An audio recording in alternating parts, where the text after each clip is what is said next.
اعوذ باللہ من الشیطان الرجیم بسم اللہ الرحمن الرحیم۔ السلام علیکم سامعین، ہم نے سورہ بقرہ کے فضائل اور برکات جو ہے وہ آپ کو بتائے تھے۔ پھر اس کے بعد ہم نے مومنین کی صفات پڑھی تھی، پھر ان کے لیے کیا انعام ہے کہ دنیا اور آخرت میں وہ فلاح پانے والے ہیں۔ پھر ہم نے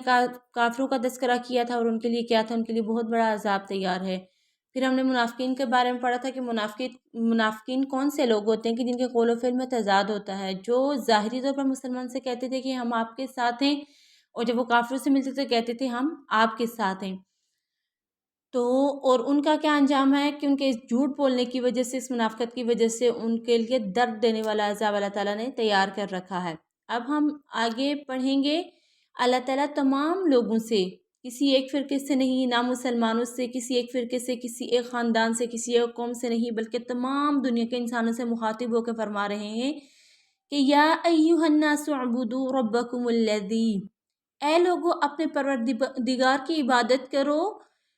کہ جس نے تمہیں پیدا کیا ہے۔ اس میں اللہ تعالیٰ نے کسی ایک انسان کو نہیں، کسی ایک قوم کو نہیں، کسی ایک مذہب کو، کسی ایک فرقے کو نہیں، تمام انسانوں کو مخاطب کیا ہے، چاہے مومن ہوں یا منافق ہوں، کافر ہوں، جو بھی ہوں، ان کو مخاطب کیا ہے۔ کفار کو مخاطب کر کے کہا ہے کہ توحید اختیار کر لو اور کفر کرنا چھوڑ دو۔ منافقین کو خطاب کیا گیا ہے کہ نفاق چھوڑ دو اور اپنے اندر اخلاص پیدا کرو، خالص میرے ہو جاؤ۔ اور گناہگار مسلمانوں سے خطاب ہے کہ گناہ اور نافرمانی سے باز آ جاؤ اور پکی اطاعت اختیار کرو۔ اور متقی مسلمانوں سے خطاب کر کے فرمایا کہ مزید میری اطاعت اور عبادت میں لگے رہو اور اس پر ہمیشگی قائم رکھو۔ اور اللہ تعالیٰ نے فرمایا کہ اپنے اس رب کی عبادت کرو کہ جس نے تمہیں پیدا کیا ہے، اور صرف تمہیں نہیں پیدا کیا، والذین من قبلکم لعلکم تتقون، تم سے بھی پہلے جو تمہارے آباء و اجداد گزرے ہیں، سب کو کس نے پیدا کیا؟ سب کو پیدا کرنے والی کون سی ذات ہے؟ اللہ تعالیٰ۔ تو اس اللہ کی عبادت کرو کہ جس نے نہ صرف تمہیں پیدا کیا بلکہ تمہارے آباء و اجداد، تم سے پہلے بھی کئی لوگ آئے، کئی زمانے گزر گئے، کتنے زمانے میں لوگ آئے، تو سب کے سب کو اللہ ہی نے پیدا کیا ہے۔ اور جو تم سے پہلے لوگ گزر گئے ان کو بھی میں نے پیدا کیا ہے۔ اس میں غافل لوگوں کو تنبیہ فرمائی کہ دیکھو تم سے پہلے بھی بہت سے لوگ آئے اور چلے گئے اور مونا مٹی کے نیچے جا کے سو گئے، تو تم جو ہے وہ سنبھل جاؤ اور اپنے مطلب میری عبادت کرو اور سنبھل جاؤ تاکہ آگے تم میرے عذاب سے بچ سکو، تاکہ متقی بن جاؤ۔ یعنی تمہیں صرف اپنے پروردگار کی عبادت کا حکم اس لیے دیا گیا ہے کہ تاکہ تم متقی بن جاؤ۔ قرآن کریم نے کسی ایک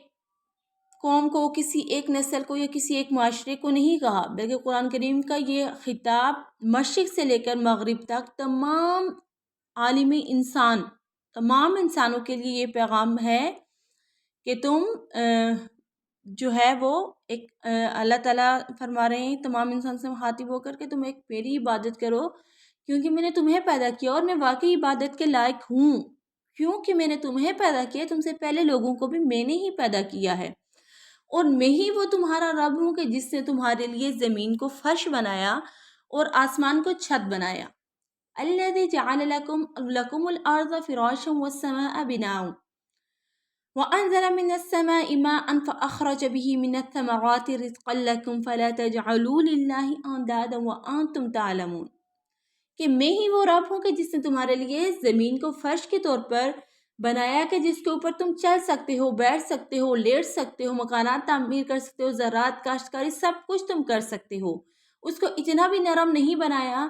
کہ جس کے اوپر تم کھڑے ہو تو ڈھولنا شروع ہو جاؤ، اتنا سخت بھی نہیں بنایا کہ پاؤں رکھو تو تمہارے پاؤں زخمی ہو جائیں، تکلیف تمہیں دیں، بلکہ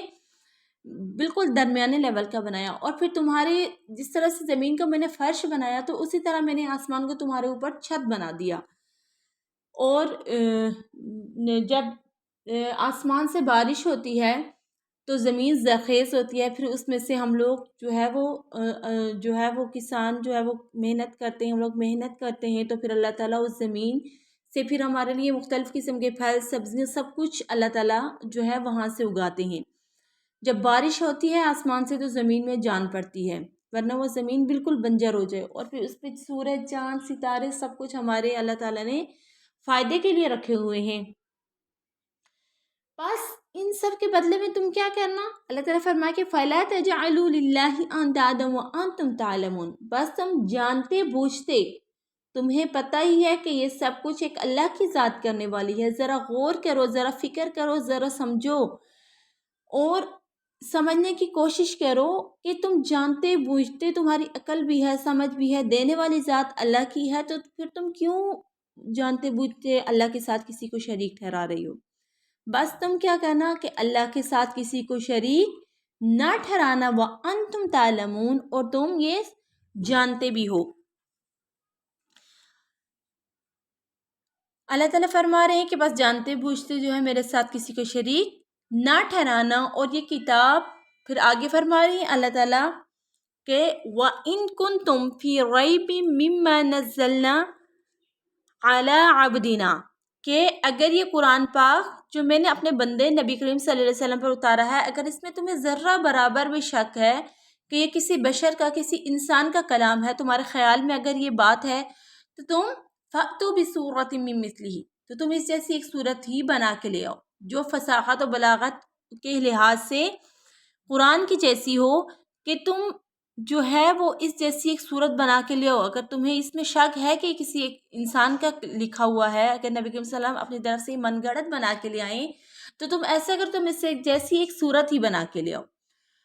اور اپنے تمام مددگاروں کو بلا کر لے آؤ، یعنی خود بھی زور لگاؤ اور تمام مددگاروں کو بلاؤ اپنی مدد کے لیے، لیکن پھر بھی تم اس جیسی ایک صورت بھی تیار نہیں کر سکتے۔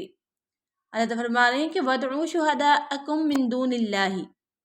کہ اللہ کے سوا جسے مرضی ہے بلا لو، لیکن تم ایڑی چوٹی کا زور لگا لو، لیکن تم اس قرآن کی جیسی ایک صورت بھی بنا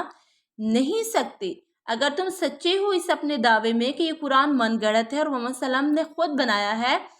تو اس کا مقابلہ کرنے کے لیے ایک صورت تو لے آؤ، تو تم ہرگز ایسا نہیں کر سکو گے۔ تو پھر یہ کتاب جو اللہ تعالیٰ نے نازل کی ہے، تو اللہ تعالیٰ فرما رہے ہیں کہ فَإِن لَمْ تَفْعَلُوا، تو یہ ایک طرح کی پیشن گوئی اللہ تعالیٰ کر رہے ہیں، یہ ایک طرح کا قرآن کا کھلا چیلنج ہے کہ فَإِن لَمْ تَفْعَلُوا، بس اگر تم ایسا نہ کر سکے، تم اس کی جیسی چھوٹی سی چھوٹی صورت بھی نہ لا سکو گے، اور اللہ تعالیٰ کہتے کہ وَلَن تَفْعَلُوا، اور تم ہرگز ایسا کر بھی نہیں سکتے۔ تم اس جیسی قرآن حکیم کی یہ کھلی دلیل ہے کہ بڑے سے بڑے شاعر، بڑے سے بڑے ادیبوں کو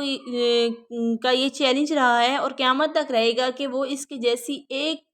آیت بھی بنا کے نہیں لا سکتے۔ اللہ تعالیٰ خود فرما رہے ہیں کہ وَلَن تَفْعَلُوا، اور تم ہرگز ایسا نہیں کر سکتے۔ تو پھر ڈرو اس آگ سے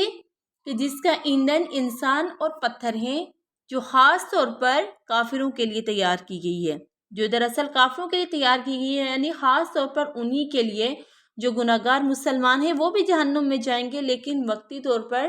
جائیں گے اور وہ اپنے گناہوں سے پاک صاف ہو کر دوبارہ نکال کر جنت میں ڈال دیے جائیں گے۔